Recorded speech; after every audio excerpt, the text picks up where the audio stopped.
The first theory is rule theory, include life course and lifespan development. As the term rule suggests, the theory began life as a theatrical metaphor. The performance of an actors were predictable because they were told to perform parts for which scripts were written. According to this theory, parts and scripts are the expectations of society, and the performance is the expected behavior of an individual.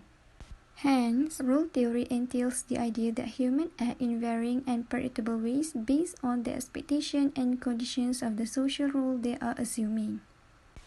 Next, let's move on to the main concepts of this theory. The first one is to identify a person as a social being and on the basis of self-concept and identity.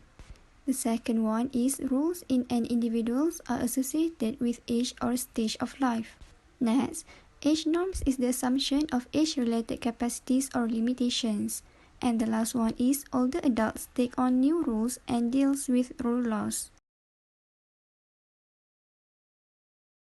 According to Glenn Elder Jr., a sociologist, life course perspective is a way to look at how chronological age, relationships, common life transitions, and social change shape people's lives from birth to death. Basic concepts of life course perspective. The first one is cohort. It is a group of persons who were born during the same time period and who experienced particular social changes within a given culture in the same sequence and at the same age. Transition is a change in rules and status that represents a distinct departure from prior rules and status. Trajectory is a long-term pattern of stability and change which usually involve multiple transitions. Life event can be defined as a significant occurrence involving a relatively abrupt change that may produce serious and long-lasting effects, for example, an accident. Last but not least, turning point. It is a life event or transition that produces a lasting shift in the life course trajectory. Moving on to major themes of the life course perspective. The first one is interplay of human lives and historical time, which include individual and family development, must be understood in a historical context. The timing of lives include particular roles and behaviors which associated with particular age groups based on biological age, psychological age, social age, and spiritual age. For linked or interdependent lives, it states that human lives are interdependent and the family is the primary arena for experiencing and interpreting wider historical, cultural, and social phenomena. The fourth theme is human agency in making choices. It includes the individual life course, is constructed by the choices and actions individuals take within the opportunities and constraints of history and social circumstances. Diversity in life course trajectories is the result of cohort variations, social class, culture, gender, and individual agency. The last theme is developmental risk and protection. When experiencing with one life transition or life event, it will have an impact on subsequent transitions and events and may either protect the life course trajectory or put it at risk. Lifespan development is based on the work of Paul Baltes, a German psychologist. This theory is a scientific study of ways in which people change as well as stay the same from conception to death. It can be referred to as a progress through course of life and changes of biological, sociological, and psychological. Next is the key principles of lifespan perspective. Lifespan theories believe that developmental is lifelong and changes are apparent across the lifespan. No single age period is more crucial, characterizes, or dominates human development. Development is multidimensional because we change across three general dimensions, which are physical, cognitive, and psychosocial. The physical domain includes changes in height and weight, sensory capabilities, nervous system, as well as propensity for disease and illness. The cognitive domain encompasses the changes in intelligence, wisdom, and perception, while the psychosocial domain focuses on changes in emotion, self-perception, and interpersonal relationships. Development is also multidirectional because we change in many directions. We make gains and losses in other areas. Every change we make, whether it is finishing high school, Getting married or becoming a parent will entail both growth and loss. Do you think development is characterized by plasticity? It's because plasticity is all about our ability to change that many of our characteristics are malleable. For instance, plasticity is illustrated in the brain's ability to learn from experience and how it can recover from injury. Human development is such a vast topic of study that it requires the theories, research methods, and knowledge base of many academic disciplines, and hence, development is multidisciplinary. Development can be influenced by contextual and socio-cultural. Thus, 1987 identified three specific contextual influences. The first one is normative age-graded influences, which include a specific age group such as toddler, adolescent, or senior. The second group is normative history-graded influences, for example, a cohort group.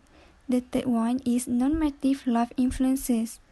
For example, they share the same age and history with their peers, but each of them has unique experience that may shape their own development. So what differentiates between life course and lifespan perspective? The first one is life course perspective believes that development will stop once maturity is reached, while lifespan perspective believes that development occurs from birth to death. Life course perspective also discrete age period, while lifespan perspective believes otherwise. Life course perspective also focus on childhood at the group level, while lifespan perspective focus changes at the individual level across the whole lifespan. Life course perspective also believes that the development is stable during childhood and will decline during adulthood. However, from the lifespan perspective, development occurs throughout the lifespan and some will improve with age. The last difference we can see is that life course perspective believe in one life course only, while lifespan believe that we have multiple life courses, so we can overcome negative childhood experience and adapt to the new environment. Lifespan perspective is also multidimensional, multidirectional, and multidisciplinary compared to life course perspective. Next is theory of human development. In this video, we will discuss two theories. The first one is Erik Erikson's stage of psychosocial development and Robert Peck's developmental task.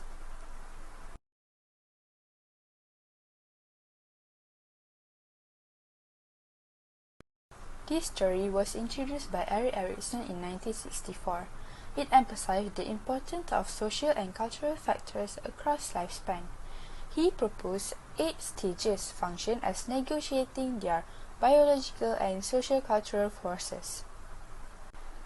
There is 8 stages in this theory. The first one is trust versus mistrust, autonomy versus shame, initiative versus guilt, industry versus inferiority, identity versus role confusion, intimacy versus isolation, generativity versus stagnation, and the last one is ego integrity versus despair. In this video, we will focus on the last stage, ego integrity versus despair. This stage occurs between 65 years old until death. Integrity is the acceptance of one's one and only life cycle as something that had to be and that by necessity permitted no substitution. All people will contemplate accomplishment in their life. Success in this stage will lead to the virtue of wisdom. Alternative ego for this stage is despair. It signifies a failure to accept one's life cycle as the ultimate of life. Unsuccessful life will lead to the feeling of guilty about past or feel of lack accomplishment of life goals that will lead to the dissatisfied with life. It often brings hopelessness and depression. An example of ego integrity is a grandmother who was still very happy and remind her children about something happy or exciting and the things that she had accomplished in her life. Next is Robert Peck's developmental task. He expanded this theory from Erikson's psychosocial development in middle and adulthood. Peck identified 3 developmental tasks. The first one is ego differentiation versus role preoccupation. This means that those in old age must redefine themselves in a way that do not relate to their work roles or occupations. For example, the person who finds meaningful satisfaction in being a good friend may welcome retirement as an opportunity to develop this other aspect of life more. Secondly, body transcendence versus body preoccupation. This is a period in which people must learn to cope with and move beyond changes in physical capabilities as a result of aging. Older people who enjoy life despite physical impairment may have developed a value system in which social and mental sources of pleasure and self-respect transcends physical comfort alone. And the last one is ego transcendence versus ego preoccupation. This is which elderly people must come to grips with their coming death. He suggested that a positive adaptation to this prospect may be the most crucial achievement for the later years. So, what is successful aging? Successful aging suggests key ideas such as life satisfaction, longevity, freedom from disability, mastery and growth, active engagement with life, and independence. Robert Peck stated that successful ager is the one who is purposefully active in perpetuating the culture by doing all he could to make it a good world for his family or cultural descendants. Now, we're moving on to the third theory, which is known as exchange theory. This theory is derived from social exchange theory and it was developed by James Stout back in 1975. What does this theory is about? So James Stout proposed that as we getting older, we will lose our status and power. Unfortunately, this theory is not being widely supported by empirical evidence. Before we went further into the exchange theory, we need to understand the broad concept of social exchange theory. Social exchange theory was developed by George Humans and he claimed that exchange process is a result from social behavior and interaction between individuals. And the relationship that was generated between individuals is based on the rewards, benefits, costs, and punishment that the person will perceive. Based on this theory, we as an individual tend to focus on a relationship that are rewarding to ourselves, and we will minimize any exchange or relationship that have negative consequence. For example, grandparents that care for their grandchild, in return, they will be provided with financial support from their adult child. The reward that the elderly receive based on this scenario is financial support. For cost and punishment, if an adult child that always asks for money even if they already have a job, this will be seen as a cost for the parents. What will happen to our social exchange as we grow up? This theory used the term social convoy to represent a group of close relationships of an individual, and this convoy will move across time and age. As it moves, an individual eventually will have fewer social ties because their relatives and friends has passed away. That is the main reason why we can see that an elderly is selective in maintaining rewarding relationships and become emotionally close with their significant others. Exchange of support and intergenerational exchange is a type of exchange that are crucial for an elderly. Why do they need exchange of support? It is because positive support exchange will lead the elderly to a better health and lowering the mortality risk. If they didn't get the support, it will affect their health. Meanwhile, for the intergenerational exchange, the elderly want to pass the unique family characteristic to the younger generation as they treasure the value of a family. But why in some cases there is still a decreasing in interaction between the elderly and the young even when they are close? This is when the exchange theory can be applied. As I mentioned earlier, we will lose our status and power as we grow older. So, the old have very little exchange to offer to the young due to lack of resource. They are too old to provide care for others, they have too little money to be given to their child, and they did not have much energy to contribute to the society. There are several factors that influence the social exchange. The first one is reciprocity, support bank, age, gender, retirement, moving to a new area, and loss of spouse. There is a study found that an unbalance of social exchange between the elderly and their caregiver can cause elderly abuse. This is when the caregiver considers that they deserve a reward for supporting the elderly. Abuse may occur if the rewards are denied. How to maintain social exchange for elderly during pandemic? The elderly should avoid any potential conflicts and connect with people in safe ways, such as through video call or phone call. But what about for the elderly in the rural area? They can engage in a voluntary activity in their area or stay physically active with the family members at home. So what is Gerotranscendence theory? Gerotranscendence focuses on identity and changes to a person throughout the natural aging process. The changes can occur in lifestyle choices, ideals, and identity that we refer as paradigm shift. Gerotranscendence can occur in three dimensions, which are self-dimension, social relationship and solitude, and cosmic. In self-dimension, elderly undergo changed perception of life and death, have fewer boundaries between self and others that could lead to decrease in self-centeredness, place less value in materialism, and childlike wonder. They also feel connection to the past and start acknowledge their own mistake, and they feel less obsession towards their physical body, which refer as body transcendence.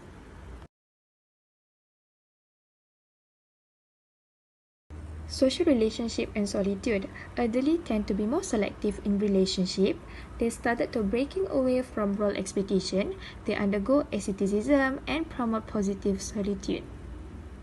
This theory also states that the elderly increase in terms of their innocence and spontaneity, and they refrain themselves from judging others, and open-mindedness means they're able to consider other perspectives and opinions in making decisions.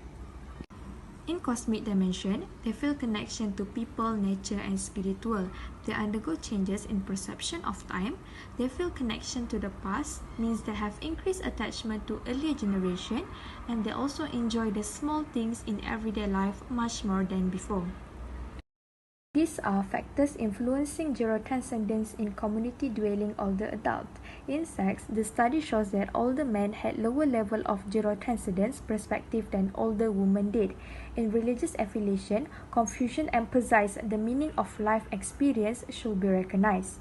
Older adults who often participate in systemic and organized learning activities are more satisfied with their life as compared with those who do not. And study found that having supportive relationship with their children promoted the positive association between gerotranscendence and social well-being in later life for older adults.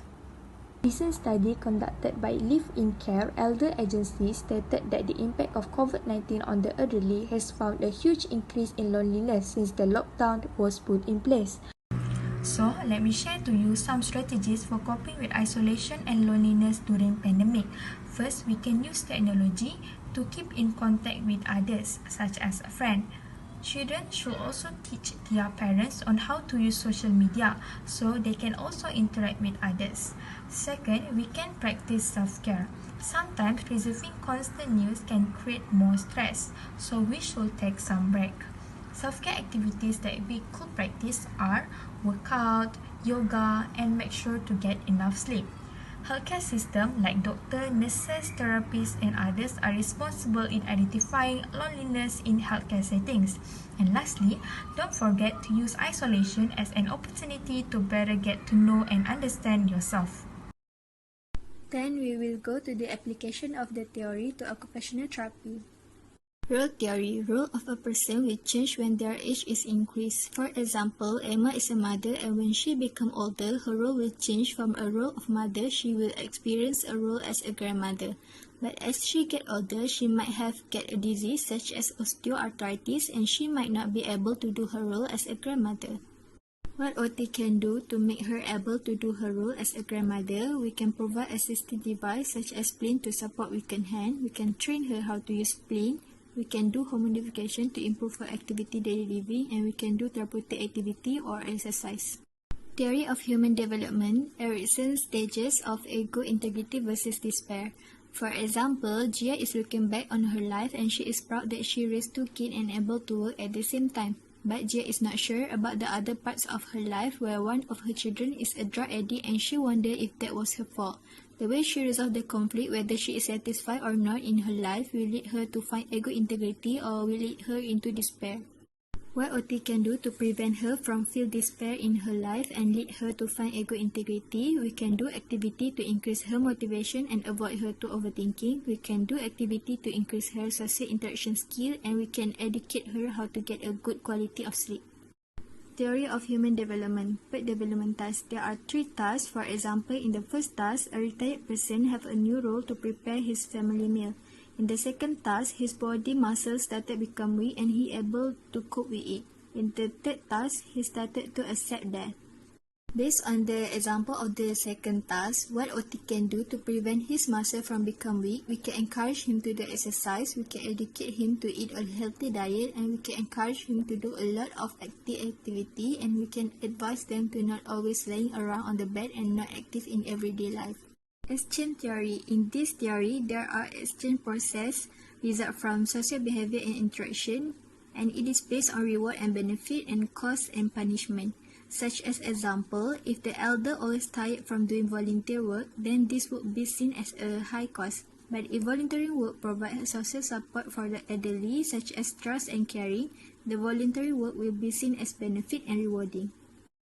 Based on the example where the elder always tired when doing volunteer work, what OT can do to maintain their musculoskeletal strength, we can promote them to do activity in a group, we can encourage them to do some exercise, we can do activity in a group such as cooking, gardening, crafting, voluntary and walking, we can provide assistive device such as wheelchair or spleen if they need to use to engage in the activity.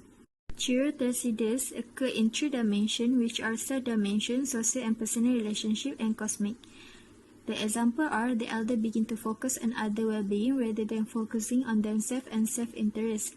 The elder become more selective in their choice of companion and with who they surround themselves. The elder feel that they are able to be in 2 time periods at once. Based on Gerotranscendence theory, the higher the level of Gerotranscendence, the higher level of life satisfaction in the elderly. So, what OT can do to maintain life satisfaction in elderly? We can educate them to lead a healthy lifestyle and encourage them to do the activity that they like. We can also encourage them to communicate and interact with their close family and friends and advise them to always stay positive in their life. That's all from us. Thank you.